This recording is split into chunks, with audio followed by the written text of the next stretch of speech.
അത് നമുക്ക് നല്ലൊരു ക്യാരറ്റ് തോരൻ ഉണ്ടാക്കാം. അതിന് വേണ്ടിയിട്ട് 1.5 ടേബിൾ സ്പൂണ് വെളിച്ചെണ്ണ ഒഴിച്ചിട്ട് അത് ചൂടായി വരുമ്പോൾ നമുക്ക് കടുക് ഇട്ട് കൊടുക്കാം. അത് പൊട്ടി വരുന്നതോടുകൂടി നമുക്ക് 1/4 ടീസ്പൂണ് ജീരകം ഇട്ട് കൊടുക്കാം. അപ്പോൾ ഒരു 5 ക്യാരറ്റാണ് ഉള്ളത് കേട്ടോ, ഒരു മീഡിയം സൈസ് വലിപ്പമുള്ളത്. അത് ഞാൻ ചീവി വെച്ചിട്ടുണ്ട്. അപ്പോൾ അത് പൊട്ടി വരുന്നതോടുകൂടി 3 വറ്റൽമുളകും വേപ്പിലയും ഇട്ട് കൊടുക്കാം. അതിനോടൊപ്പം തന്നെ നമുക്കൊരു 2 സബോള മീഡിയം സൈസ് വലിപ്പമുള്ളതും ഒരു 5 പച്ചമുളകും ഇട്ട് കൊടുക്കാം. നല്ല ചൊടിയുള്ളൊരു ക്യാരറ്റ് തോരനാണ്. വേറെ മുളകൊന്നും ഇടുന്നില്ല കേട്ടോ, ഈ പച്ചമുളകിന് നല്ല എരിവുള്ളതാണ്. വേറെ ഒന്നും ഇടുന്നില്ല. ഇതൊരു നന്നായി വഴന്ന് വരട്ടെ.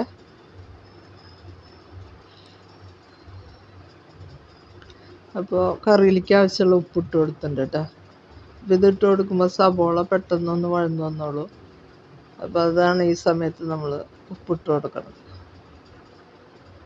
ഇനി ആവശ്യമുണ്ടെങ്കിൽ നമുക്ക് നോക്കിയിട്ട് പിന്നീട് ഇട്ട് കൊടുക്കാം. അപ്പോൾ ഇതായി വന്നപ്പോൾ ഞാൻ ചീവി വെച്ച ക്യാരറ്റ് ഇട്ട് കൊടുക്കണം. വളരെ എളുപ്പത്തിൽ ഉണ്ടാക്കാൻ പറ്റുന്നതും വളരെ ടേസ്റ്റി ആയിട്ട് ഉണ്ടാക്കാൻ പറ്റുന്ന ഒരു തോരനാണ് ക്യാരറ്റ് തോരൻ.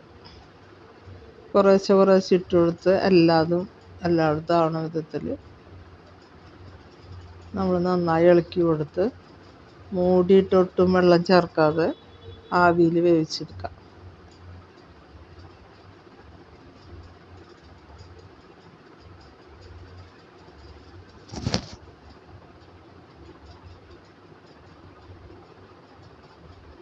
ഇതിൻ്റെ കൂടെ എന്തെങ്കിലും ഒരു ചാറ് കറി മതി, അല്ലെങ്കിൽ എന്തെങ്കിലും ഒരു വറവോ അച്ചാറോ ഒക്കെ ആയാലും നമുക്ക് കഴിക്കാം.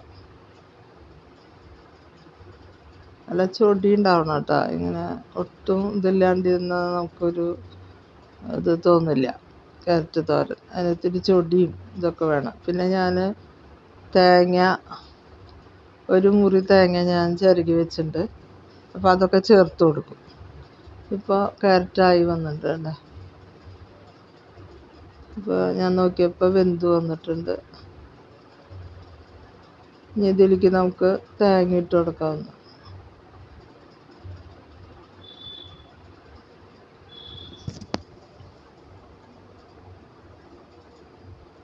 ഒന്നും കൂടി ഒന്ന് ആവാൻ വേണ്ടി വെച്ച് ഞാനൊരു കുറച്ചൊരു ചെറിയ പാകക്കുറവുള്ളതാണെന്ന് തോന്നിയപ്പോൾ.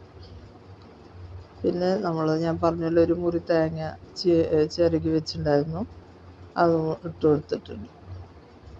അപ്പം ഇതൊക്കെ ചെല്ലുമ്പോഴാണ് ഈ ക്യാരറ്റ് തോരന് ടേസ്റ്റ് വരണം കേട്ടോ. അപ്പോൾ തേങ്ങ മസ്റ്റാണെന്ന് ഞാൻ പറയാം ക്യാരറ്റ് തോരൻ ഉണ്ടാക്കുമ്പോൾ. അപ്പോഴുണ്ടാവും ക്യാരറ്റും തേങ്ങയും കൂടിയൊക്കെ കടിക്കുമ്പോൾ നല്ല ടേസ്റ്റായിട്ടുള്ളൊരു തോരനായിട്ട് മാറുന്നത്.